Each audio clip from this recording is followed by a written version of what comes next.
Can a human do all this for us? So they jumped over their belief and they named him as a god. So once he was named as a god, by that moment he allowed himself to make his house of eternity as a party house for the other gods and goddesses.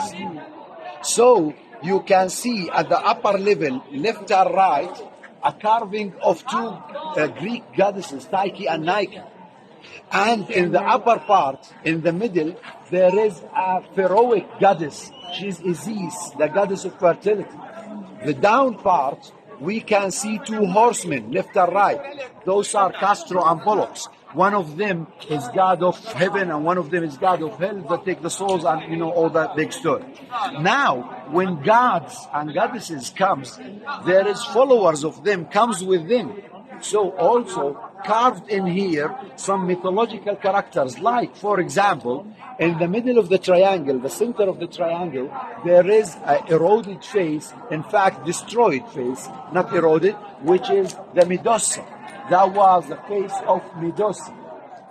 So this is about who's the man, how important, and how come we can see carving of gods and goddesses of other nations. When was that happening? When this was carved? As how much time and at what time? We think there's lots of theories, but the strongest theory, of course I name it as this because I belong to it. The theory I belong to says this place was carved starting 10 AD, 10 years after Christ, until 26 AD. So it took them 16 years to carve this place, which is a very quick time, because the king who owns this place, he brought all the skillful people, the engineers, the carvers, everybody, he brought them to his place to finish it in as less time as possible.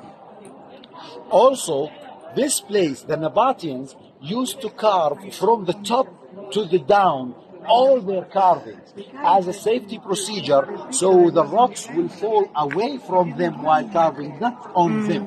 So how come they carved this place? There is a crack behind that rock. Behind this rock in front of us, there is a big crack. They climbed into it. Once they reached at the top there, you can see at the left and the right, two lines left, two lines right, the square holes. This is where they used to fix the scaffolding, going all the way, carving all the way down. And also, there is another thing, that this place, by our language, it is burial place or a tomb. But for the mythology of the Nabateans, it's a house of eternity. So it should last for eternity. Already it's halfway through eternity. But how did they plan it? There is a very clever way to plan it to last for eternity.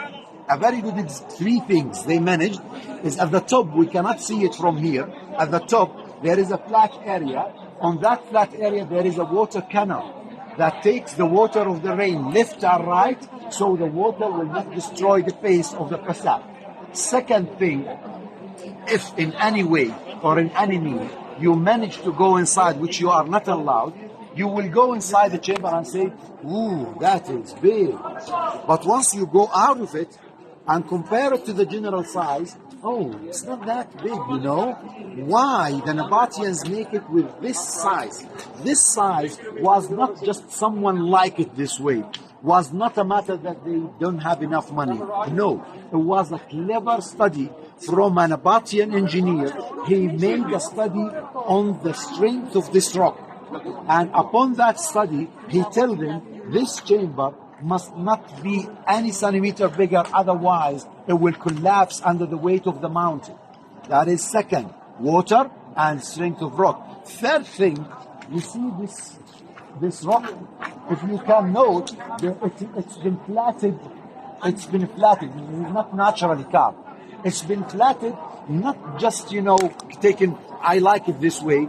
No. There was a group of engineers, two Bedouin engineers, 2,000 years ago, kept studying the movement of the wind for years and years until they got a blood of the movement of the wind all through the year, the strength of the wind all through the year, and then their manager engineer came to the contractor that one, and he told him, you see these marks? I want this place to be as flat and with a very specific angle.